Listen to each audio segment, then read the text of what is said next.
Hello friends, मैं सुरुचि BPSC Gurukul 1 में आपका स्वागत करती हूँ। फ्रेंड्स, आज हम देखेंगे ईडुटेरिया का है टेस्ट। ईडुटेरिया के यहाँ पे बिहार तथ्य संग्रह है फ्रेंड्स, और इसमें सब बिहार के सभी प्रतियोगी परीक्षाओं के लिए काफ़ी इम्पोर्टेंट है फ्रेंड्स। ठीक है, और इससे पहले एक मैं वीडियो डाल दी हूँ बिहार तथ्य संग्रह में, एक वीडियो डाली जिसमें बिहार का परिचय था, जिससे बहुत सारे क्वेश्चन आपको मिल जाएंगे एग्जाम में। इसमें से बहुत सारे क्वेश्चन पूछते हैं जो वन लाइनर फॉर्म में है और काफ़ी इंपॉर्टेंट है फ्रेंड्स। छोटा सा वीडियो है, 15 या 16 मिनट का होगा, वो आप ज़रूर देख लीजिएगा क्योंकि उसमें सारे कुछ इम्पोर्टेंट पॉइंट्स हैं जिसमें से एग्जाम में पूछ लेते हैं।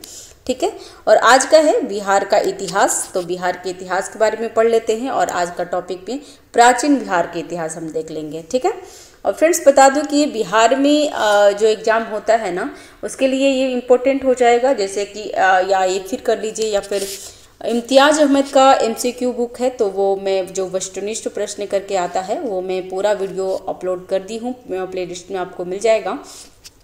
आज हम लोग ऑनलाइनर फॉर्म में पढ़ेंगे ताकि ईडुटेरिया का है तो काफ़ी इंपॉर्टेंट हो जाएगा। और ईडुटेरिया का ही फ्रेंड्स हमारा करेंट कॉन्सेप्ट जो करंट अफेयर है, जो प्री और मेंस के लिए दोनों इंपॉर्टेंट है। और ईडुटेरिया का जुनून टेस्ट सीरीज और आधार टेस्ट सीरीज जो NCERT बेस पे है वो भी हमारा अपलोड हो रहे हैं लगातार, तो वहाँ पे जाके देख लीजिएगा प्लेलिस्ट में।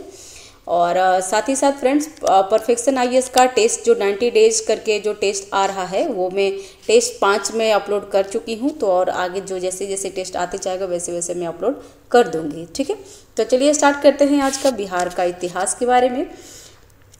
तो आज है बिहार का प्राचीन बिहार का इतिहास। तो प्राचीन बिहार के इतिहास में क्या क्या है, तो पाषाण काल, वैदिक काल, महाजनपद काल, मौर्य एवं गुप्त काल और बौद्ध एवं जैन धर्म होते हैं जो इम्पोर्टेंट होते हैं। फिर इसमें से एक बिहार से जो बिहार स्पेशल में भी ज़्यादा बुक आता है, इसमें से क्वेश्चन आता है फ्रेंड्स, और एंशिएंट हिस्ट्री से भी क्वेश्चन आ जाता है। ठीक है, तो ध्यान रखेंगे।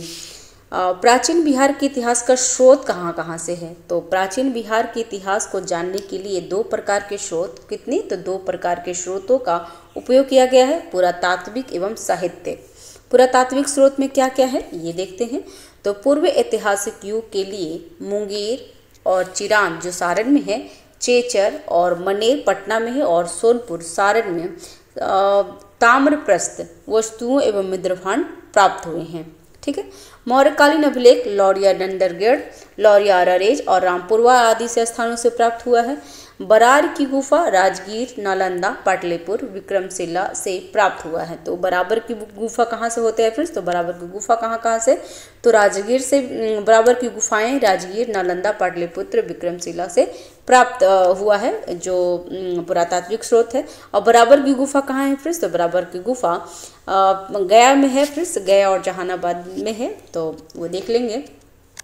नेक्स्ट है खुदाई से प्राप्त सिक्के, मनके एवं मूर्तियां आदि प्रमुख पुरातात्विक स्रोत है।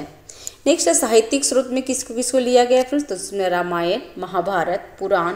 बौद्ध रचनाओं में कौन है, तो अंगुत्तर निकाय, दीर्घ निकाय, विनय पिटक। जैन रचनाओं में कौन कौन है, तो भगवती सूत्र आदि प्रमुख साहित्यिक स्रोत है।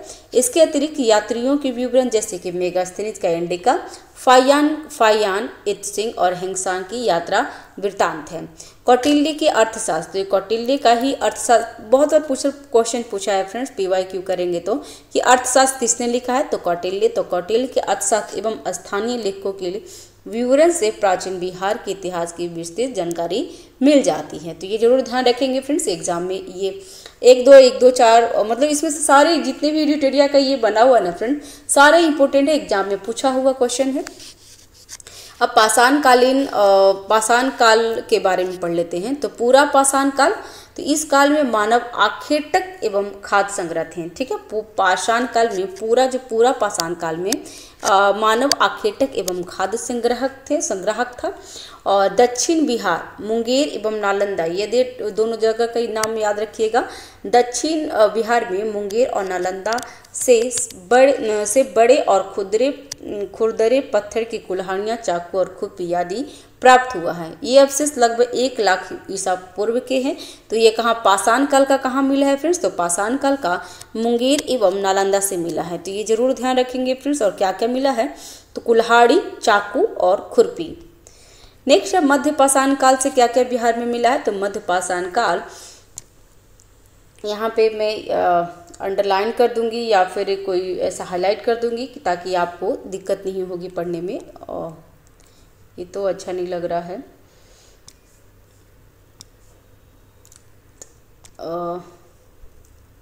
ठीक है फ्रेंड्स, ठीक है। तो मध्य पाषाण काल, इस काल में मानव आखेटक, खाद्य संग्राहक और पशुपालक था। मानव द्वारा पहला पालतू पशु कौन था फ्रेंड्स। तो ये कुत्ता था। तो एग्जाम में भी आता है तो ध्यान रखेंगे फ्रेंड्स।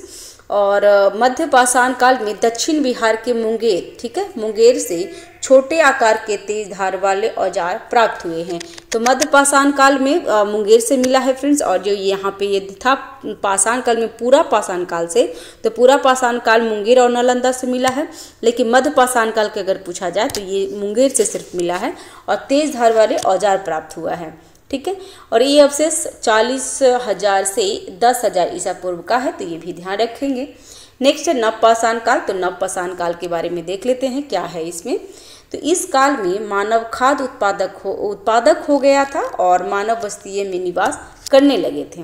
नवपाषाण काल के अवशेष कहाँ कहाँ से मिले हैं फ्रेंड्स। तो बिहार के मैदानी भागों से प्राप्त हुआ है, जिसमें चिरांद जो सारण में है, चेचर जो वैशाली में है, मनेर जो पटना में है, सनुआर जो रोहतास से पत्थर एवं हड्डियों के औजार प्राप्त हुए हैं।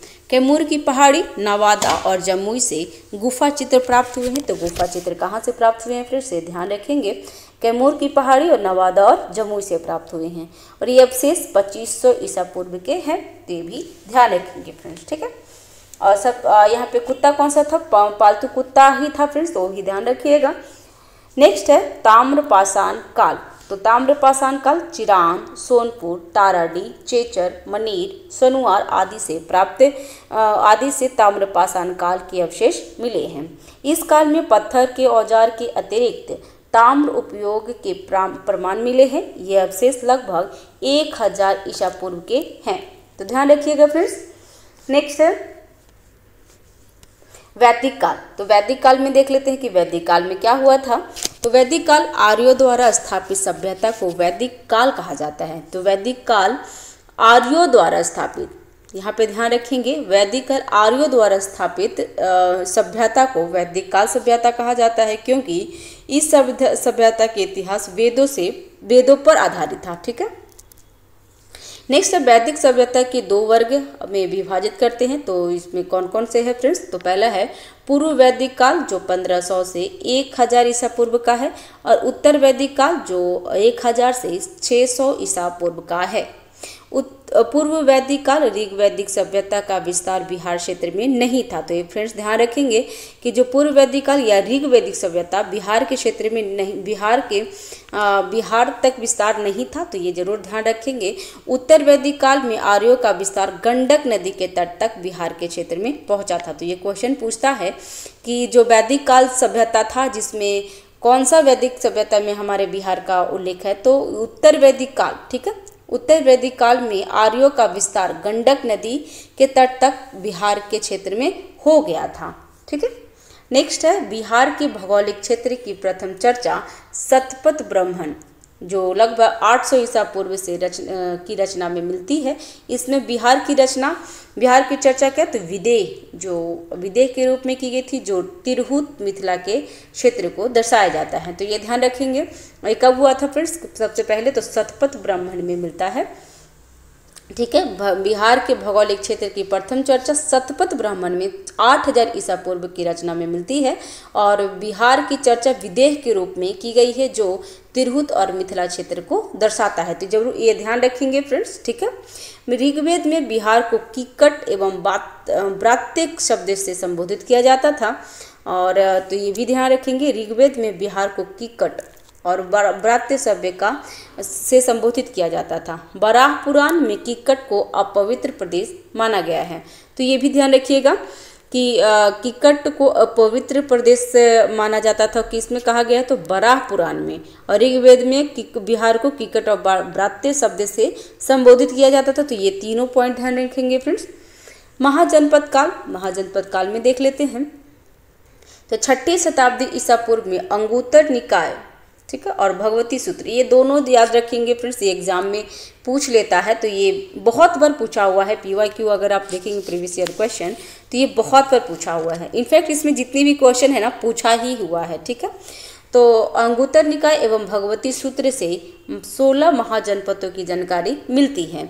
16 महाजनपदों में 3 महाजनपद का विस्तार बिहार क्षेत्र में था। कौन कौन? तो बज्जी जो लिच्छवी का था, वैशाली मुजफ्फरपुर क्षेत्र आते थे उसमें। मगध में कौन कौन आते थे? तो पटना गया नालंदा का क्षेत्र आते थे, और अंग में भागलपुर और मुंगेर के क्षेत्र आते थे। बज्जी संघ का महाजनपद, बज्जी संघ महाजनपद, तो बज्जी संघ 8 राज्यों को, कितने? तो 8 राज्यों का संघ अट्ठकुल था। बज्जी, लिच्छवी, ज्ञातक, विदेह, उग्र, भोग, कुरु और इक्ष्वाकु कि इस संघ के 8 जनपद थे। बज्जी संघ में सबसे प्रसिद्ध लिच्छवी जनपद था, ठीक है, तो ये ध्यान रखेंगे। लिच्छवी की राजधानी वैशाली थी। वैशाली नगर की स्थापना राजा विशाल ने की थी। लिच्छवी के अतिरिक्त मिथिला के विदेह तथा कुंडल ग्राम के ज्ञातक बज्जी संघ के प्रमुख जनपद थे, तो ध्यान रखेंगे इसका। नेक्स्ट है बज्जी संघ लिच्छवी को विश्व के प्रथम गणतंत्र की संज्ञा दी जाती है, तो ये काफ़ी इंपॉर्टेंट है फ्रेंड्स, ये पूछा हुआ है। नेक्स्ट है मगध जनपद के बारे में, तो मगध जनपद के बारे में देख लेते हैं। मगध राजनीतिक, आर्थिक एवं भौगोलिक कारण से सभी महान जनपदों में सबसे अधिक शक्तिशाली था। मगध की प्रारंभिक राजधानी कहाँ थी? तो ग्रीवज, जो राजगिरी भी कहा जाता है उसे, यह 5 पहाड़ियों से घिरा नगर था। मगध का विस्तार मुख्यतः पटना से गया क्षेत्र में था। मगध एवं अंग महाजनपद का वर्णन सर्वप्रथम अथर्ववेद में मिलता है, तो ये भी क्वेश्चन पूछता है फ्रेंड्स कि मगध और अंग महाजनपद का वर्णन सबसे पहले किसमें मिलता है? तो अथर्ववेद में मिलता है, ठीक है। जो 4 वेद होते हैं उसमें अथर्ववेद जो लास्ट में बने हैं, ऋग्वेद, सामवेद, यजुर्वेद और लास्ट में अथर्ववेद हैं, तो उसमें बिहार के उल्लेख मिला है जिसमें मगध और अंग महाजनपद का है। अंग महाजनपद के बारे में देख लेते हैं, तो यह महाजनपद का विस्तार भागलपुर और मुंगेर के क्षेत्र में था।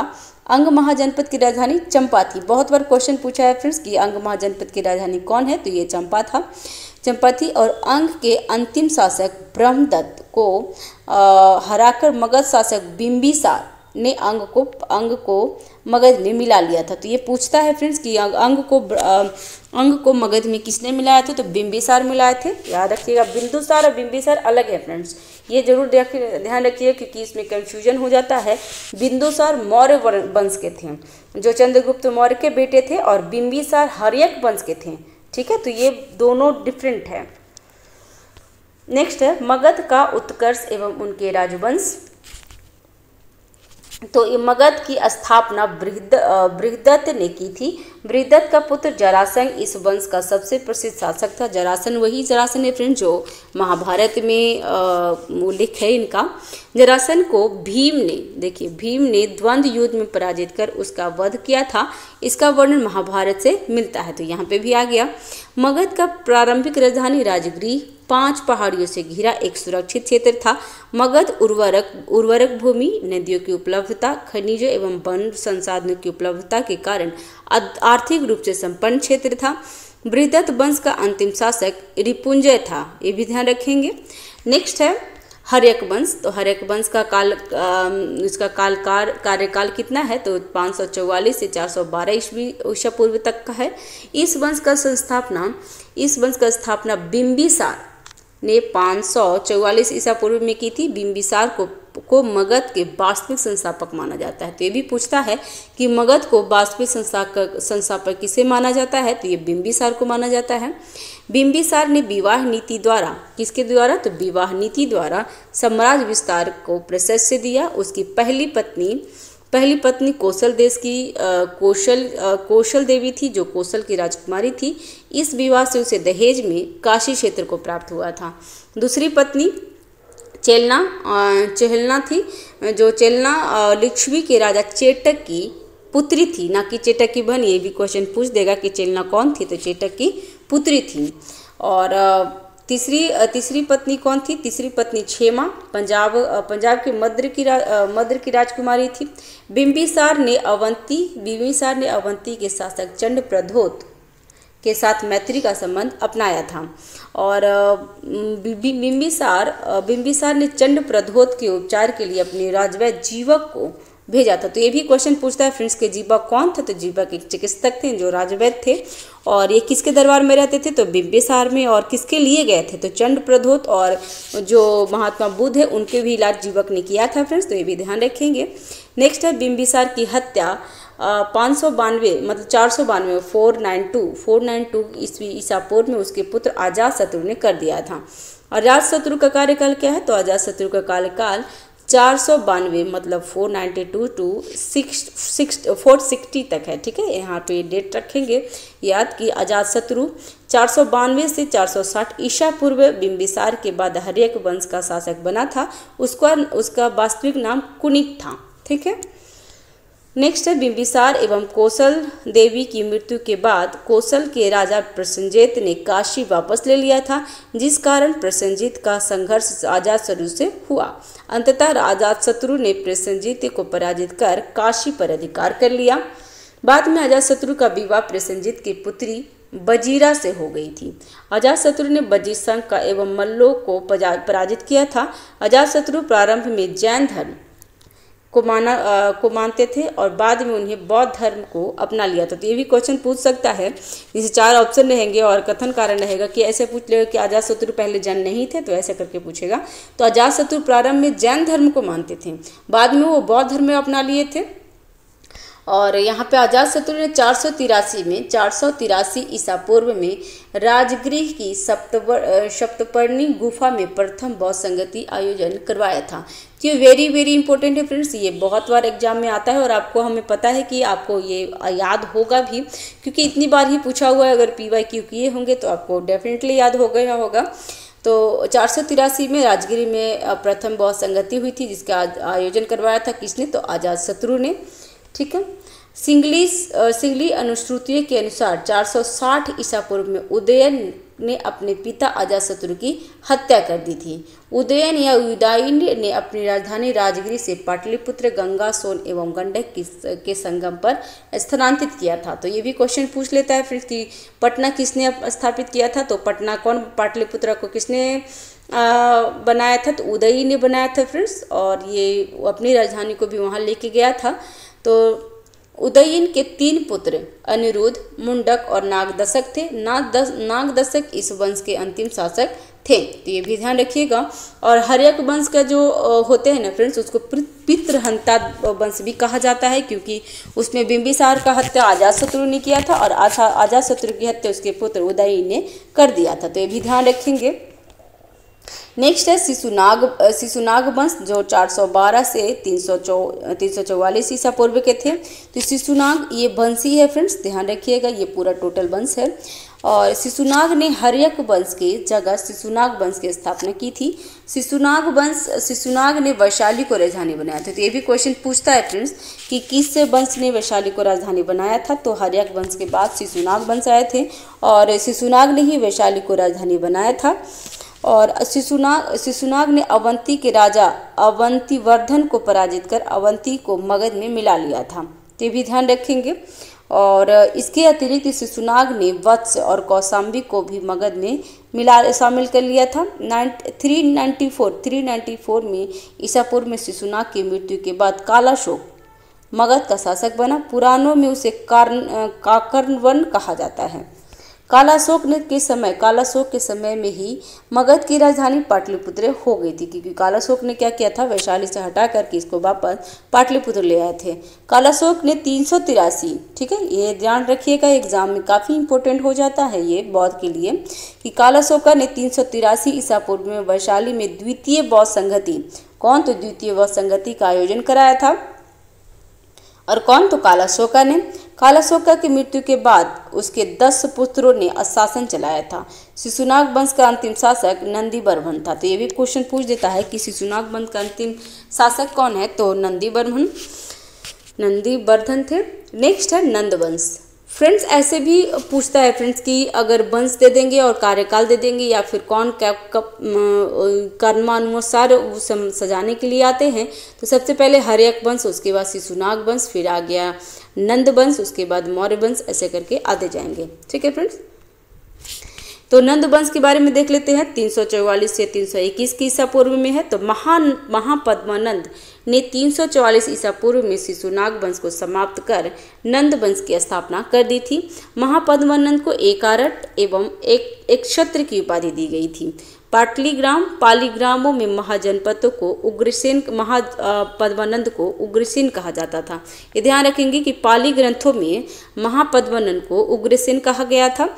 पुराणों में उसे परमशुराम का दूसरा अवतार माना जाता है। तो ध्यान रखेंगे फ्रेंड्स। नेक्स्ट है, महापद्मानंद ने पांचाल, इक्ष्वाकु, काशी, अस्मक, कलिंग, मैथिली आदि राज्यों को पराजित कर मगध साम्राज्य में का विस्तार किया था। अब तक 321 ईसा पूर्व के काल में मगध का सर्वाधिक विस्तार महापद्मानंद के समय में हुआ था। और व्याकरण के महान पाणिनि, ये बहुत एग्जाम पूछता है फ्रेंड्स, तो व्याकरण के महान विद्वान पाणिनि महापद्मानंद के समकालीन थे। इस वंश का अंतिम शासक घनानंद थे। ठीक है, घनानंद हुआ। धनानंद के समय ही यूनानी शासक सिकंदर महान ने भारत पर आक्रमण किया था, जो 326 ईसा पूर्व में किया था। नंद वंश का आर्थिक एवं सैन्य रूप से काफी संपन्न था। मगध की सैन्य शक्ति के डर से ही सिकंदर की सेना ने ब्यास नदी पार करने से इनकार कर दिया था। घनानंद ने अपने दरबार में विद्वान ब्राह्मण चाणक्य का अपमान किया था। चाणक्य ने चंद्रगुप्त मौर्य की सहायता से घनानंद की हत्या करवा दी। नंद वंश के पतन के बाद चंद्रगुप्त मौर्य के नेतृत्व में मौर्य वंश की स्थापना हो गई थी। तो ये भी ध्यान रखेंगे फ्रेंड्स। ये वन लाइनर है फ्रेंड्स। इसमें क्या है ना कि जो फैक्ट हैं वही से इसमें पूछा हुआ है, बात जो ज़्यादा स्टोरी इसमें नहीं डाला हुआ है। तो आप ध्यान रखेंगे कि एग्जाम में बिहार स्पेशल में फैक्ट ही आते हैं। तो एक बार एग्जाम में देने जाने से पहले ये सारा वीडियो आप जरूर सुन लेंगे। ठीक है, अभी मौर्य वंश के बारे में देख लेते हैं। मौर्य वंश का कार्यकाल कितना है, तो 321 से 184 की ईसा पूर्व के काल है। ठीक है, और चंद्रगुप्त मौर्य 321 से 298 मतलब 298 ईसा पूर्व के काल है उनका। इनके बारे में देख लेते हैं। तो जस्टिन स्ट्रेबो ने चंद्रगुप्त मौर्य को सेंड्रोकोटस कहा, जिसकी पुष्टि विलियम जोन्स ने की थी। प्लूटार्क एवं एरियन ने चंद्रगुप्त मौर्य को एंड्रोकोटस के रूप में चिन्हित किया था। तो ये ध्यान रखेंगे फ्रेंड्स, बिल्कुल ये ध्यान रखेंगे कि प्लूटार्क और एरियन ने चंद्रगुप्त मौर्य को एंड्रोकोटस बोला था और जस्टिन स्ट्रेबो ने चंद्रगुप्त मौर्य को सेंड्रोकोटस बोला था। एग्जाम में आता है। और चंद्रगुप्त मौर्य के गुरु चाणक्य कौटिल्य थे। उन्हीं की सहायता से चंद्रगुप्त मौर्य ने 321 ईसा पूर्व में मौर्य वंश की स्थापना की थी। चंद्रगुप्त मौर्य ने 305 ईसा पूर्व में सिकंदर के उत्तराधिकारी सेल्यूकस निकेटर के साथ युद्ध किया था। युद्ध के पश्चात संधि में चंद्रगुप्त को काबुल, कंधार, मकरान और हेरात का क्षेत्र प्राप्त हुआ था। बदले में चंद्रगुप्त ने सेल्यूकस को 500 हाथी उपहार में दिया था। तो ये क्वेश्चन पूछता है फ्रेंड्स कि सेल्यूकस निकेटर के साथ कब युद्ध हुई थी चंद्रगुप्त मौर्य का, तो 305 ईसा पूर्व में। ये बिल्कुल ध्यान रखेंगे। और उस युद्ध के पश्चात चंद्रगुप्त मौर्य का विवाह यूनानी राजकुमारी हेलेना कार्नेलिया सेल्यूकस की पुत्री से हो गया था। सेल्यूकस ने चंद्रगुप्त मौर्य के दरबार में राजदूत मेगास्थनीज को भेजा था। मेगास्थनीज इंडिका की रचना किए थे। तो क्वेश्चन पूछता है कि इंडिका की रचना किसने की थी, तो मेगास्थनीज ने किए थे। और मेगास्थनीज कौन थे, तो सेल्यूकस के राजदूत थे जो चंद्रगुप्त मौर्य के दरबार में रहते थे। चंद्रगुप्त मौर्य के साम्राज्य का विस्तार उत्तर में हिंदुकुश पर्वत ईरान तक, दक्षिण में कर्नाटक तथा पश्चिम में सौराष्ट्र तक विस्तृत था। चंद्रगुप्त मौर्य के शासन के अंतिम वर्षों में मगध में 12 वर्षों का भीषण अकाल पड़ा था। चंद्रगुप्त मौर्य अपनी राजगद्दी त्याग कर श्रवणबेलगोला कर्नाटक में चंद्रगिरी पर्वत पर तपस्या करने लगे। चंद्रगुप्त मौर्य जैन धर्म को मानते थे और 298 ईसा पूर्व में उसने जैन उपास्य पद्धति सलेखना द्वारा अपने प्राण को त्याग दिए थे। तो ध्यान रखेंगे कि चंद्रगुप्त मौर्य कहाँ पे अपना प्राण त्याग किए थे फ्रेंड्स, तो श्रवणबेलगोला कर्नाटक में। और कौन सी पर्वत थी, तो चंद्रगिरी पर्वत थी। और सलेखना विधि से 298 में उनकी मृत्यु हो गई थी चंद्रगुप्त मौर्य की। अभी बिंदुसार के बारे में देख लेते हैं।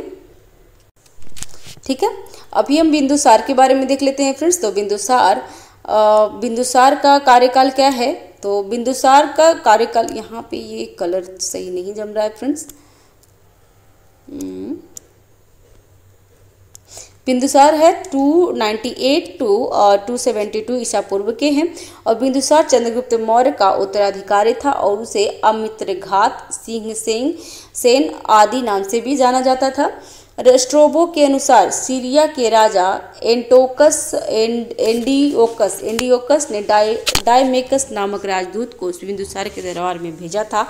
तो ये क्वेश्चन पूछता है फ्रेंड्स कि डायमेकस जो राजदूत था वो कहाँ का था, तो ये सीरिया का था और ये एंडियोकस ने डायमेकस को भेजा था और किसके दरबार में, तो ये बिंदुसार के दरबार में भेजा था। ठीक है, बिंदुसार के दरबार में मिस्र के राजा टालमी फिलाडेल्फस ने डायनोसियस नामक राजदूत को भेजा था। तो ये ध्यान रखेंगे। नेक्स्ट है, बिंदुसार ने तक्षशिला में हुए विद्रोह को दबाने के लिए अपने पुत्र अशोक को भेजा था। बिंदुसार आजीवक संप्रदाय के अनुयायी थे, तो ये भी पूछ लेगा फ्रेंड्स, क्योंकि इसके पापा मतलब चंद्रगुप्त मौर्य थे जैन धर्म के और बिंदुसार आजीवक संप्रदाय के थे और अशोक फिर से अशोक मौर्य बौद्ध वंश के थे। तो ये ध्यान रखिएगा फ्रेंड्स।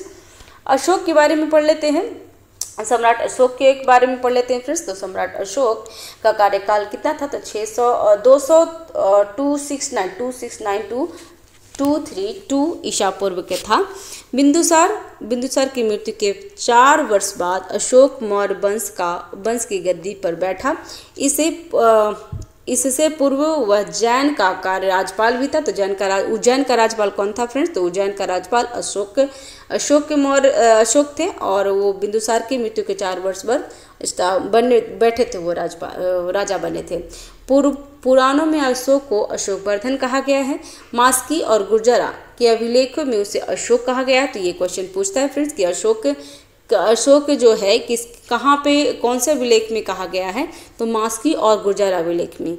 सिंगली अनुश्रुतियों बौद्ध ग्रंथ के अनुसार अशोक ने अपने 99 भाइयों की हत्या कर गद्दी पर प्राप्त किया था। हालांकि अन्य स्रोतों में इसकी पुष्टि नहीं होती है।